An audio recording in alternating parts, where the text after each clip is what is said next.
knowledge and common sense joined together, it reflects as wisdom. আপনার জ্ঞান এবং আপনার কমন সেন্স একসাথে হইলে ওইটা উইজডম হয়ে যায়। রাসূল সাল্লাল্লাহু আলাইহি ওয়াসাল্লাম ছিলেন প্রজ্ঞায় সমৃদ্ধ এক মননের অধিকারী। ওনার সব কিছুতেই প্রজ্ঞা ছিল। উইজডম ইন গিভিং অ্যাডভাইস, উপদেশ দেওয়ার সময় ছিল। উইজডম ইন পলিসি মেকিংয়ের সময় সেখানে প্রজ্ঞা ছিল। Wisdom in action, strategic plan, কোনো স্ট্র্যাটেজিক প্ল্যানের ক্ষেত্রে প্রজ্ঞা ছিল। রাসূল সাল্লাল্লাহু আলাইহি ওয়াসাল্লাম একই প্রশ্নের উত্তর এক একজনকে এক একভাবে দিতেন। অনেক সাহাবারা জিজ্ঞেস করতেন যে রাসূলুল্লাহ, একই প্রশ্ন, একে বললেন এইটা, ওরে বললেন ওইটা, ওরে বললেন আরেকটা, এটা কেন? তো রাসূল সাল্লাল্লাহু আলাইহি ওয়াসাল্লাম বললেন যে আমি জানি ওর কিসে ঘাটতি, আমি জানি ওর কি প্রয়োজন, আমি জানি ওকে কোন নাসিহাটা দিলে কাজ করবে, ফলে এক একজনকে আমি এক একভাবে ক্লারিফাই করেছি। আল্লাহু আকবার। This is called wisdom. আচ্ছা, উইজডম, রাসূল সাল্লাল্লাহু আলাইহি ওয়াসাল্লাম যে উইজডম ড্রিভেন মাইন্ডসেটের অধিকারী ছিলেন, এটার কয়েকটা এক্সাম্পল আমরা সিরাত থেকে দেখি। মক্কা বিজয় হয়েছে কত হিজরিতে?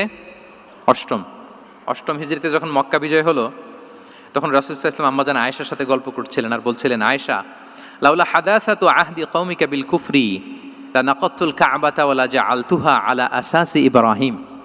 আয়েশা, তোমার এই মক্কাবাসী, তোমার এলাকার লোকজন যদি একটা কেওস সৃষ্টি না করতো, তাহলে কাবার যে আসল শেপ, আমি ওই আসল শেপে এটাকে ফেরত নিতাম, কিন্তু নিতে গেলে এখন একটা ঝামেলা বাঁধবে, এজন্য নিব না। ব্যাপারটা হচ্ছে, আমরা এখন যে কাবাটাকে দেখি এটা হচ্ছে স্কয়ার আকৃতির। স্কয়ার মানে কি? বর্গাকৃতি, তাই তো? বর্তমান কাবা কোন আকৃতির বলেন তো? একটা বড় কিউবের সাইজ না? দূর থেকে দেখলে মনে হয় একটা বড় কিউবের সাইজ, কিউবের আকৃতি মানে স্কয়ার, চতুর্ভুজ।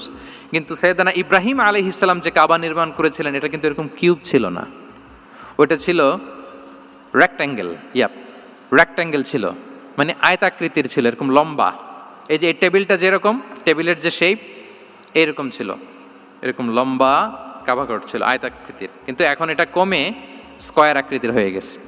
এর কারণটা কি? কাবা একবার ওখানে অগ্নিকাণ্ড ঘটার কারণে ধ্বংস হয়েছিল, ফলে কাবাকে আবার রিনোভেশন করা লেগেছিল, পুনর্নির্মাণ। তো কুরাইশরা সিদ্ধান্ত নিয়েছিল, কাবা পুনর্নির্মাণে আমরা কোনো হারাম টাকা ইউজ করব না, যার কাছে যত হালাল টাকা আছে